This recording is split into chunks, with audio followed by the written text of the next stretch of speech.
Welcome to the Homeschool Together podcast.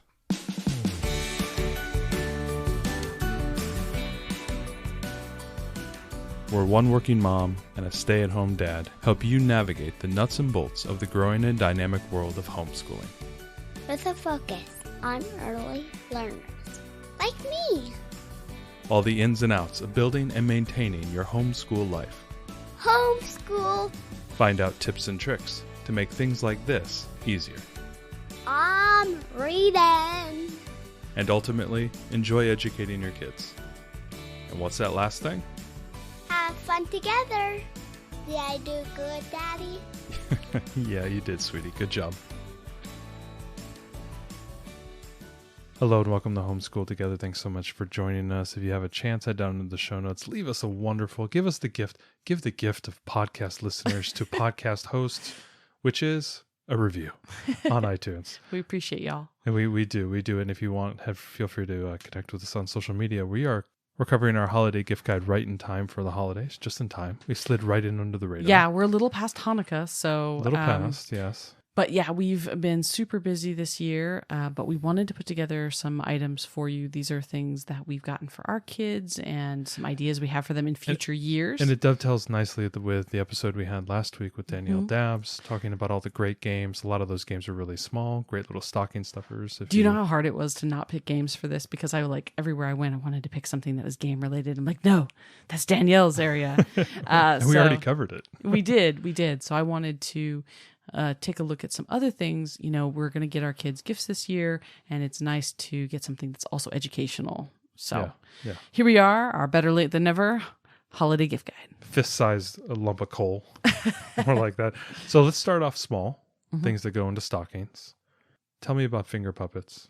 I know that's a really silly thing, but we got our kids finger puppets actually last year. It was kind of a late gift that we put in their stockings, and they absolutely loved these. Yes. So from an educational standpoint, you can get them in all different kinds. We'll link some in the show notes, but you can get animals, you can get people. What we found with them is that our kids were so imaginative in retelling stories that we had read and making their own stories. Mm-hmm. So it was really kind of great for, there's, you could act out, there's like pantomime poetry is one of the things that you go into in Torchlight as you get into upper levels.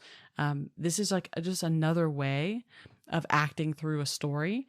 And I don't know, something about it made it easier for our kids to retell what we had read because they could act it through the puppets. They're really small. They're totally travel size. They're great for car trips too, because your kids can put them on their fingers and talk to each other. And really good for the early learners. I know we like to settle on, we like to focus on that. That's kind of where we are right now. We know there's, people listening that have a little bit older kids, but if you have some of those younger learners, definitely think about the finger puppets. I do like the idea. My dad and my mom got them a bunch of like bigger puppets as well, like the hand puppets. They actually got them the Puppet Theater, the Melissa and Doug Puppet Theater, we'll put it in the show notes because it's terrific. Also a great gift. We didn't include it in the list, but since you mentioned it, it's true. Yeah, that's a really great gift. Oh, and a good thing to note, you don't have to worry about taking notes. We'll have everything linked in the show notes below. So feel free to do that, and it'll also be on the website as well. Another stocking stuffer, a little large, you might have to take it out of the box, but I think it's a good stocking stuffer, is the Geosafari Binoculars. Yeah, it's kind of like Kidnoculars. Kidnoculars, my first binoculars.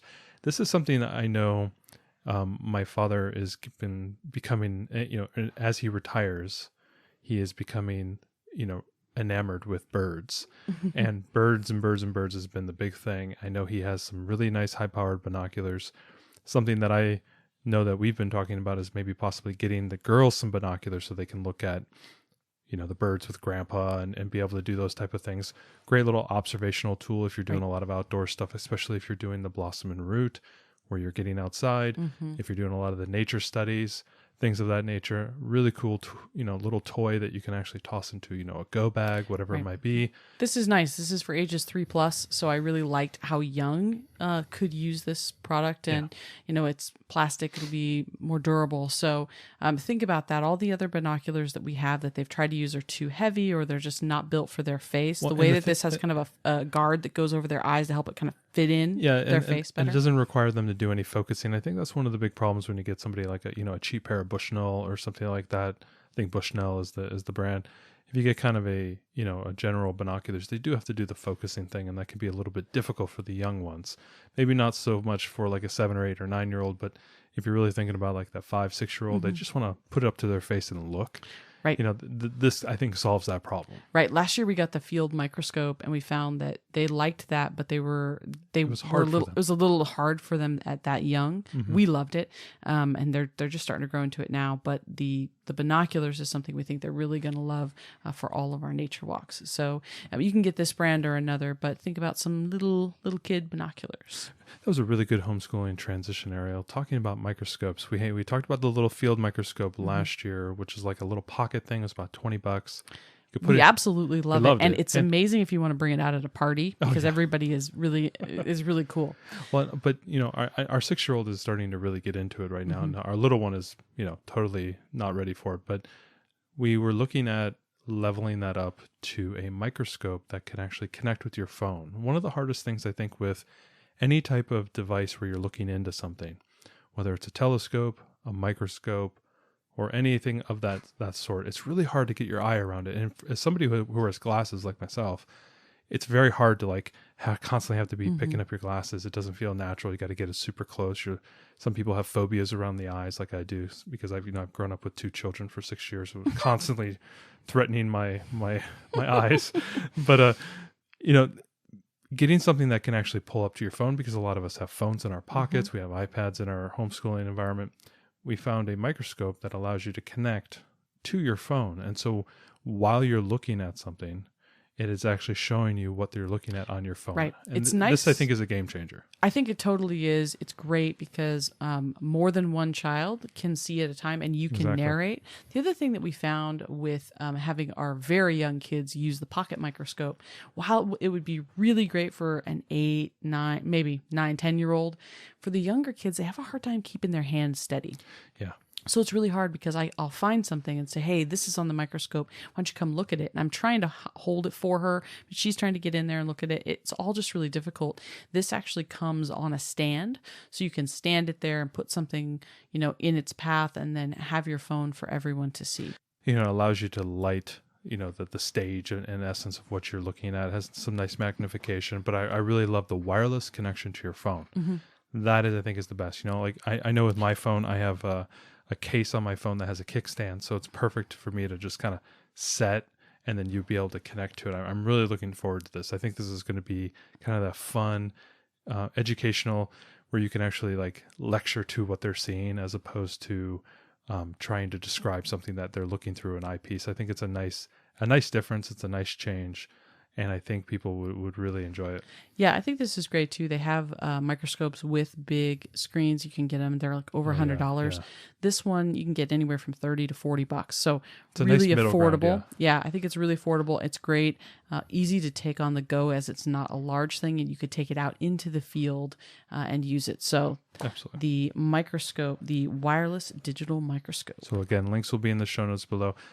So the next thing, more of like a geometry, math-oriented item is a nice Tangram set that has magnetic backing. This is really nice to do if you have, say, like a whiteboard that's magnetic, being able to take these geometric shapes. Yeah, if you're not familiar with it, it's just geometric shapes, different colors, and they all fit together in different ways to make. You can make patterns with them. You can make pictures. There's lots of sets that come with challenge cards, so you're trying to build. They give you the overall shape, and then you have to build that shape using the Tangrams. Right. All the little geometric pieces. It's really nice. I know it's been. We have one that is like the challenge cards, as what you said. Right, and it has the foam solutions pieces tend with to be. it. Yeah, the solutions tend to be on the back. Yeah, the ones we have are foam with a little magnetic backing and some challenge cards, but there's only 10 there. Yeah. What we don't have is a larger set of plastic ones. So these come, it's like 100 pieces, I think, and we're gonna get one of these for our homeschool. It's great because it's good for open-ended play, but it's also terrific for actually trying to make shapes. And you can find all kinds of resources online for tangrams. There's lots of online patterns and things. You don't have to be limited to just what comes in the box. It can also be used for teaching math and things. This is one of those that I loved as a kid. I had something like this. I think it was called rhombics, something like that. Yeah, rhombics, yeah. It was there was tangrams and it was in a circle and you had to try to find ways to fit it all together. But I love just taking them out and making different shapes with them. Similar things with like rubber bands and the pegboards that I think if I love those. Yeah, if you're using the Right Start Math, they include that as part of the thing where you're making different shapes and geometric shapes using rubber bands. Yeah, our daughter loves to do the challenges where she's like presented with an overall picture. She's got to figure out how to do it. So these are really fun and they're so open-ended. We think they're a great gift because they're engaging, but they can be used just across the board for so many different educational things. So absolutely. Tangrams. Next one, we're going to kind of pivot into the art realm with the watercolor pencils.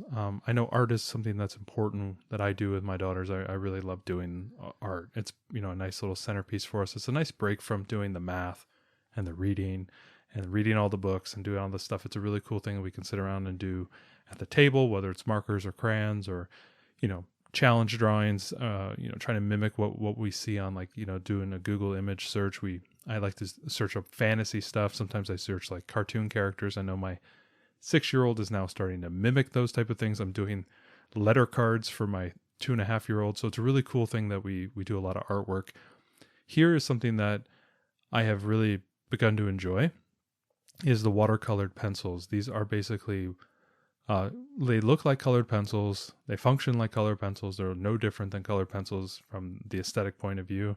But when you take a wet brush, like a simple little paintbrush, and put a little bit of water, it activates the color as watercolors, and all of a sudden your drawing becomes watercolor, and becomes a watercolor medium that is activated by adding a little bit of wet water to it. I think it's so neat. It's such a cool thing, and when you first see it, you go, "Wow, that's really interesting. I didn't think that was possible."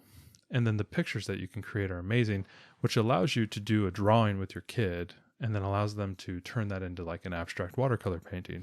Right. So you can kind of help. Sometimes I'll see you do you'll do the outline of a drawing for them and then they'll color it in or with crayons. This is a nice twist on that if you want to help do some rough outlining and then, as you say, let them be really expressive. Yeah, that's something I've been working with my 6-year-old is working on the idea of dimensionality with her drawing.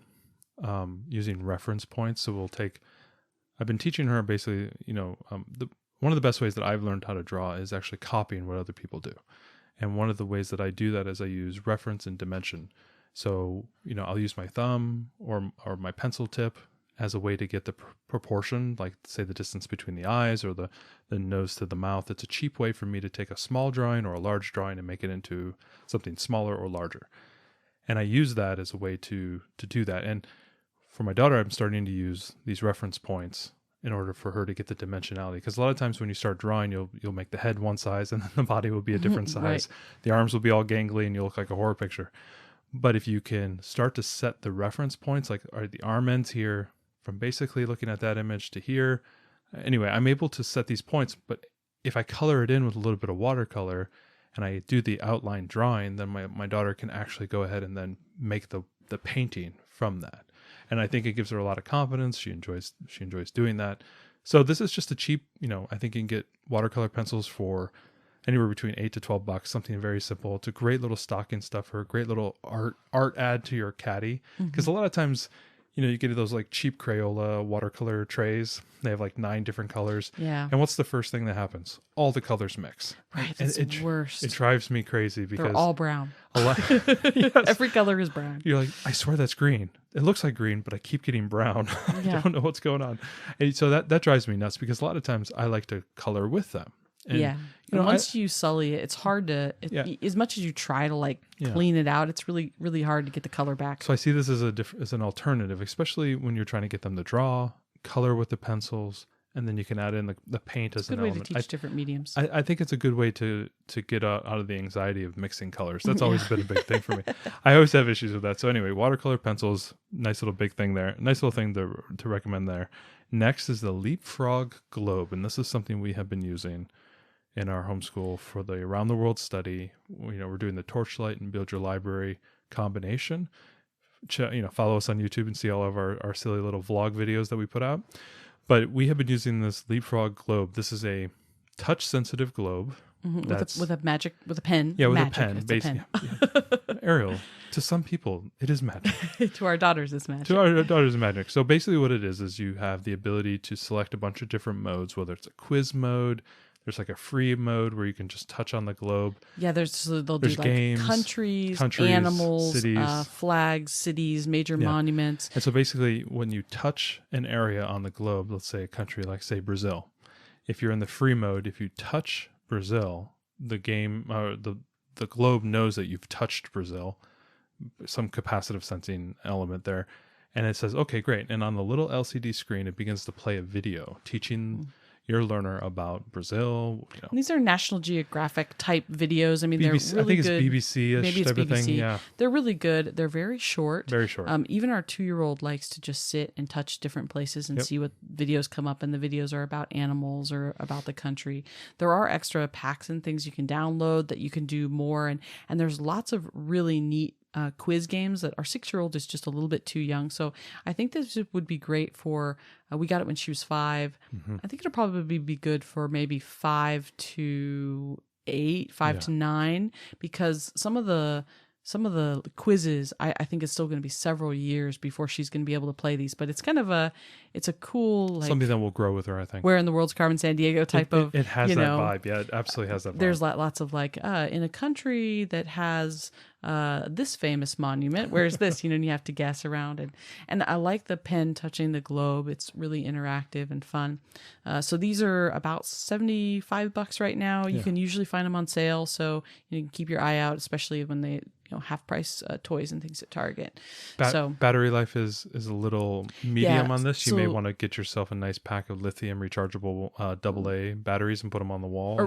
Buy this with some rechargeable AA's. The fact that this doesn't plug in is kind of our only downside to this, but we do really enjoy it. And if you're going to be doing an around the world study, it's really great. We've caught both of our daughters sitting and playing with it for long periods of time together and exploring. So I like things like this where I don't have to sit with her directly and coach her every movement. There's just so much free exploration with this. So we've really enjoyed the Vtech Globe. And what would it be a holiday podcast with homeschoolers without recommending some books? We're going to talk a little bit about the Story Orchestra books. Oh, I love those books. These books are amazing. So the one that I think will be hitting soon, because I think we're going to Russia soon, is the Tchaikovsky Swan Lake. Right, we have Swan Lake and Sleeping Beauty. Sleeping Beauty as well, yes. And then we have the Nutcracker up in our Christmas closet to give as a special thing right before Christmas. But basically what these books are, they're beautiful kind of woven cover, just gorgeously illustrated books, and they tell the story of these famous ballets. And on every page you can press through the paper into the back of the book where it plays a snippet of one of the famous songs. So you're going to be learning about the story of Swan Lake, and on every page you're going to be pressing for the classical music. We gave these to our daughter last year for Christmas, or maybe the year before. It might have been the year before. Hours. She will sit and just do this for hours, just listening to the music and enjoying the story. And I'll never forget that beautiful books. We were listening to some classical music as part of, I think, the Blossom and Root. Yeah, Early Years Volume 2. Early Years Volume 2, and it was just playing, and it moved on to another song and another song, and then Swan Lake came on, the classic song, and my daughter ran into her room. She goes, I've heard this. And she ran into her room, pulled it down from the shelf, came running back, flipped to like page 4 and just smashed the button. And it was exactly that song. Yeah, I think it was when the Black Swan comes or something. And she knew exactly. It's really great. So we wanted to just highlight this one for art and music. There obviously is a story to read in it, but then this interactive element. I love books that have some sort of interaction for these really young kids, and the fact that this one plays beautiful clips of classical music in a story setting. These books are just gorgeous. So we recommend all of them, and we'll put a link to a couple of them in the show notes for you. So moving on, another book to recommend as well is for a little bit older kids. A little bit older. It's a little creepier, a little bit, there's obviously some elements of war and conflict, but there's a wonderful version of an illustrated edition of The Hobbit. And Right. this is... It's almost like a graphic novel version. It is. It's actually a graphic novel, but it's about 200 pages long. I think you can get a copy of it for $12. If you are a Lord of the Rings family, or you're kind of a nerdy family that knows you're going to be getting into that, or you have kind of that early reader who's just looking to maybe get into chapter books, but maybe a little reluctant, maybe a dragon fan out there or whatever it might be. Absolutely fantastic edition of this book. Beautiful. I have read this at least to my daughter once. I have read it personally a couple times. Absolutely fantastic. And it does not skimp on the book.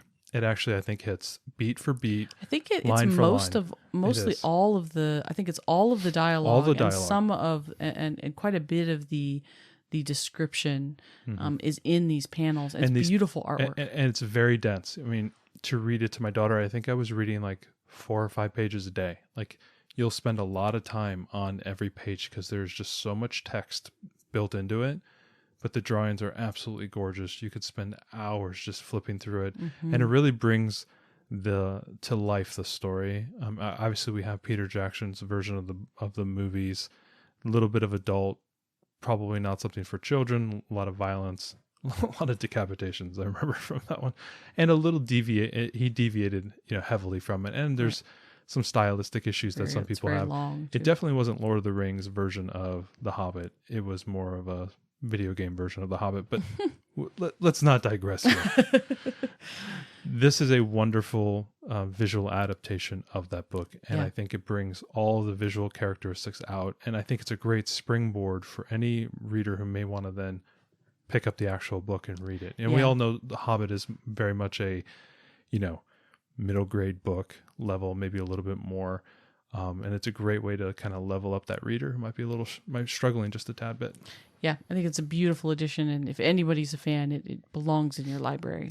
And for that big kid out there, if you have a husband who really, really enjoys The Hobbit, it's definitely a nice pickup as well. Nice thing to put on the shelf. I know it's up on our big shelf right next to our edition of Lord of the Rings. So yep, that's right. Next, because our daughter's starting to get into drawing, we have this light tracing. Is a way to improve her drawing. Right. Well, she's wanting to do fashion stuff. She's wanting to design dresses, and no, she wants to design spacesuits for astronauts. All kinds of things.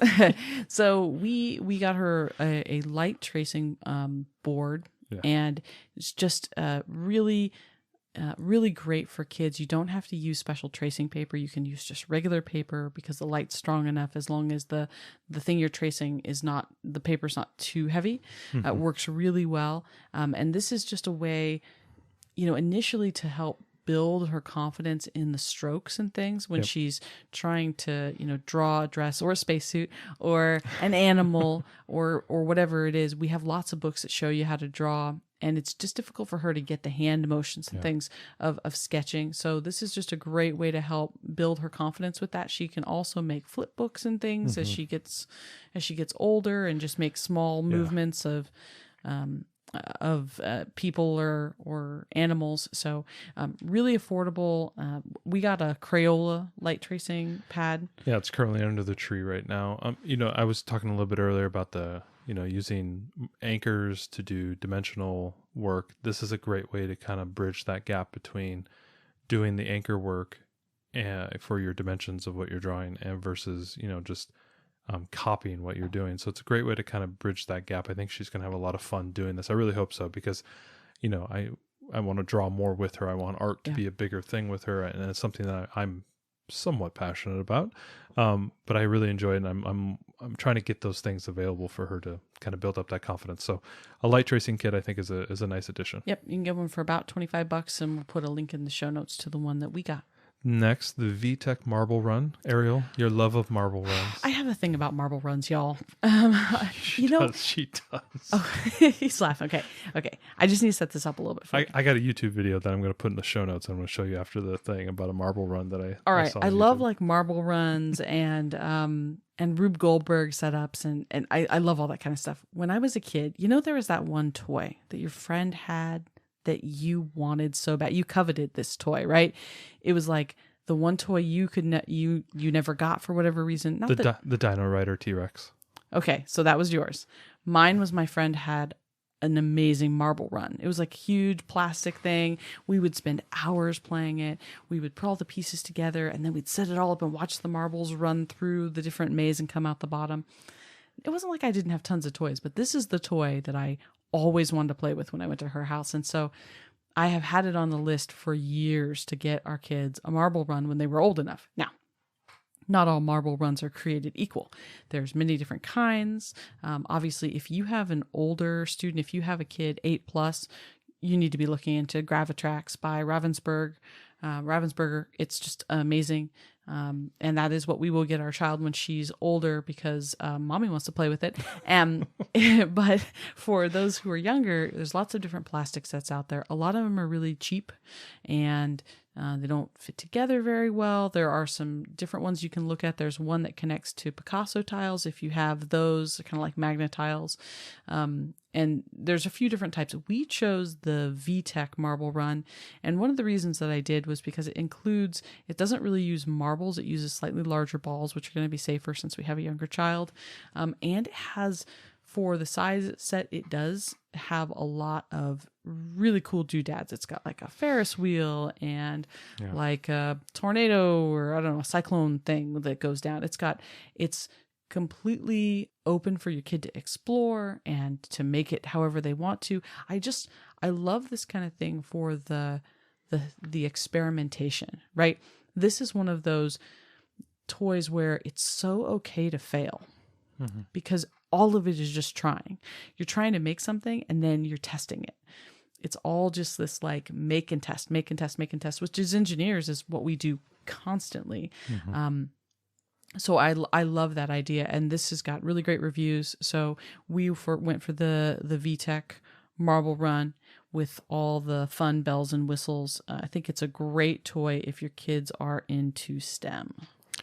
Moving on from STEM, and this would be for somebody a little bit older, maybe that 8 to 12-year-old who's starting to get into electronics. Maybe they're into computers. They've shown some interest in possibly doing computer programming in some, low-level way. They may have a little aptitude towards engineering. They're looking to go that way. The next one, this one we're going to recommend, and this is something that's near and dear to my heart. This has been part of my life for a long time, is an Arduino Kit. And I know that sounds very hard to spell, but it's Arduino. It is a foundation that created an open-sourced, for the most part, open-sourced engineering electronics kit. And this was, I think they built the first one, 15 years ago or so.